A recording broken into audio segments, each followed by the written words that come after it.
साथियों, क्रांतिकारी जय भीम, जय भारत, नीला सलाम, जय संविधान, भीम सेना जिंदाबाद।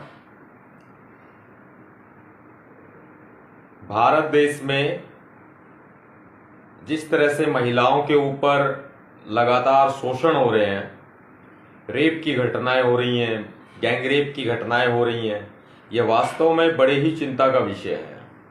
और इन सब घटनाओं को संभालने के लिए, इन सब घटनाओं को रोकने के लिए हम आप सभी का कर्तव्य बनता है कि हम समाज में जागरूकता फैलाएं। समाज की जागरूकता समाज में बदलाव करने का काम करेगी और आपकी एक कोशिश समाज में इस तरह की घटनाओं को रोकने का काम करेगी। जैसे जातिवाद की घटनाएं होती हैं, जाति के नाम पर लोगों को प्रताड़ित किया जाता है, धार्मिक उन्माद की घटनाएं होती हैं, धर्म के नाम पर लोगों को प्रताड़ित किया जाता है। ये देश धर्मनिरपेक्ष देश है और भारत के संविधान में धर्मनिरपेक्षता का अधिकार है। बात जाति की करें तो भारत देश में, भारत के संविधान में समानता का अधिकार है। हर एक जाति को बराबर के अधिकार प्राप्त हैं। जो लोग सदियों से पिछड़े हुए रहे, जिन्हें पिछड़ा हुआ रखा गया, उन्हें आरक्षण का अधिकार दिया गया ताकि वे सभी मुख्य धारा में आ सके। लेकिन ये सब कायम कैसे रह पाएगा? लेकिन ये सब जमीन पर कैसे आ पाएगा? कैसे ये जातिवाद समाप्त होगा? कैसे ये धार्मिक उन्माद समाप्त होगा? कैसे महिलाओं के साथ शोषण समाप्त होगा? किसानों मजदूरों का उत्पीड़न कैसे समाप्त होगा? ये तो तभी हो सकता है जब देश के संविधान के तरीके से ये सरकार चलेगी। ये तभी मुमकिन हो सकता है जब आप समाज को जागरूक करेंगे। और समाज को जागरूकता, समाज की जागरूकता धरी रह जाएगी अगर देश में संविधान ही नहीं होगा, या फिर संविधान बदल दिया जाएगा या कोई अन्य संविधान ला दिया जाएगा। जब देश में नई संसद भवन का निर्माण हो सकता है तो नया संविधान भी लाया जा सकता है। यह तभी मुमकिन है। खुद बाबा साहब डॉक्टर भीमराव अंबेडकर जी, जो भारत गणराज्य के निर्माता हैं, जो भारत के संविधान के निर्माता हैं और भारत के लोकतंत्र के जनक हैं, उन्होंने स्पष्ट कहा था कि यह संविधान है भारत का संविधान। ये अगर सही हाथों में होगा तो सही साबित होगा और गलत हाथों में होगा तो यह गलत साबित होगा। आज वही हो रहा है। तमाम तरह के जातिवादी लोग, धार्मिक उन्मादी लोग, तमाम तरह के ऐसे लोग जो भारत देश में समानता, धर्मनिरपेक्षता, भाईचारा नहीं चाहते, न्याय नहीं चाहते, वो संविधान का विरोध करते हैं और उसकी नींव रख दी गई है। ऐसी नींव रख दी जिसे आप हिला नहीं सकते। और वो नींव है भारत में नई संसद भवन की नींव। जब पुरानी संसद भवन में बाबा साहब अंबेडकर जी की प्रतिमा लगी हुई थी तो नई संसद भवन में नहीं लगाने का क्या औचित्य है? आप बताएं कि अगर नए संसद भवन में बाबा साहब अंबेडकर जी की प्रतिमा अगर नहीं लगाई गई है तो इसका मतलब साफ है कि संविधान भी निशाने पर है। इसका मतलब साफ है कि हमारा संविधान खतरे में है। 2024 के बाद यदि संविधान बदला जाता है तो कोई अतिशयोक्ति नहीं होगी।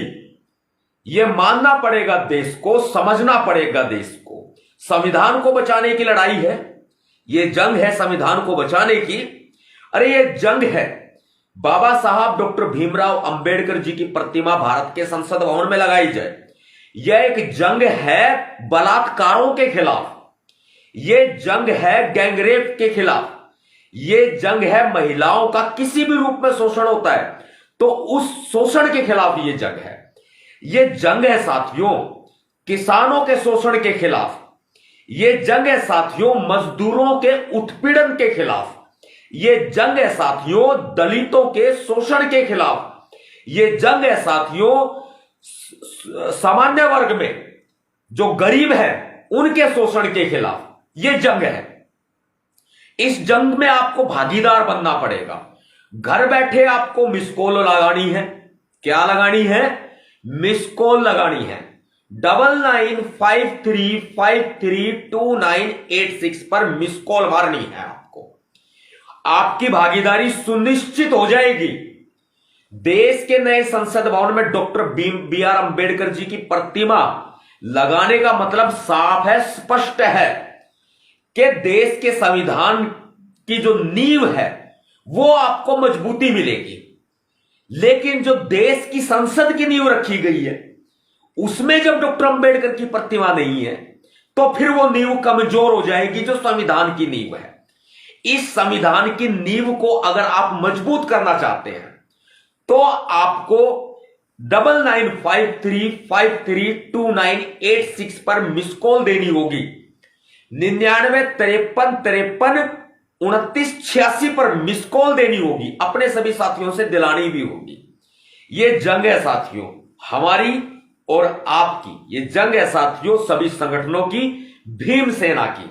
ये जंग है साथियों। ज्ञापन मेरे फेसबुक प्रोफाइल पर पड़े हुए हैं, पोस्ट किए हुए हैं, उनको प्रिंट आउट निकालो और अपने डीएम को या एसडीएम को या डीसी को आप देश के महामहिम राष्ट्रपति महोदय के नाम और देश के प्रधानमंत्री महोदय के नाम आप ज्ञापन प्रस्तुत करो। मांग 2 है, वो लिखी हुई है, बस अब आपको कमर कस लेनी होगी। वो कहते हैं ना कि जंग में जब उतरते हैं तो कमर कसते हैं, अपने बैग कसते हैं, अपनी बॉडी अपनी कसते हैं, अपनी ड्रेस को कसते हैं। तो ऐसे ही कस लीजिए अपनी कलम को, कस लीजिए अपनी कलम को और कलम से कलम उठाइए। पहला काम है आप कलम उठाइए और कलम उठा के जस्ट अ मिनट। अरे कोमल जी, मेरी कलमें कहां गई? कलम के बिना तो लड़ाई नहीं लड़ी जा सकती है। देखिए ये कलम है, आपने कलम उठाई, पेपर उठाया या कॉपी उठाई, डायरी उठाई, कुछ भी उठाया, आपने नंबर लिखा 9953532986।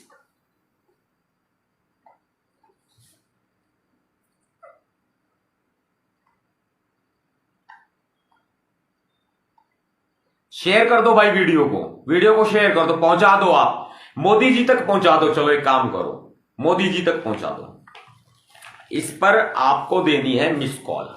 ये देखो मैंने नंबर लिख दिया, आप भी लिख लो। इसमें तो भाई उल्टा नजर आएगा।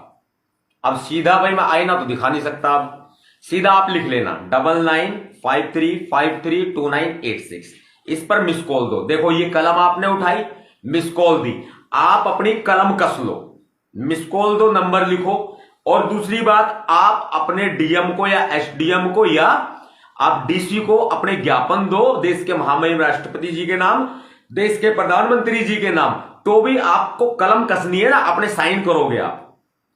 मैंने अपने साइन किए, ये लीजिए, ये देखो ऐसे साइन करोगे आप ज्ञापन के ऊपर। आप ज्ञापन पे साइन करोगे तो आपने कलम कस ली, आपने नंबर लिखा तो आपने कलम कस ली। बाबा साहब का पहला मूल मंत्र था शिक्षित बनो। शिक्षित बनो के लिए आपने अपनी कलम कस ली। अब आपने संगठित रहो की बात करनी है। संगठित रहो, संघर्ष करो, ये तीनों बातें आ जाती है बाबा साहब अंबेडकर जी के। सच्चे बच्चे हो ना, सच्चे बच्चे हो तो मानो बात को मानो। तो इसीलिए साथियों, क्रांतिकारी जय भीम, जय भारत, नीला सलाम, जय संविधान, भीम सेना जिंदाबाद।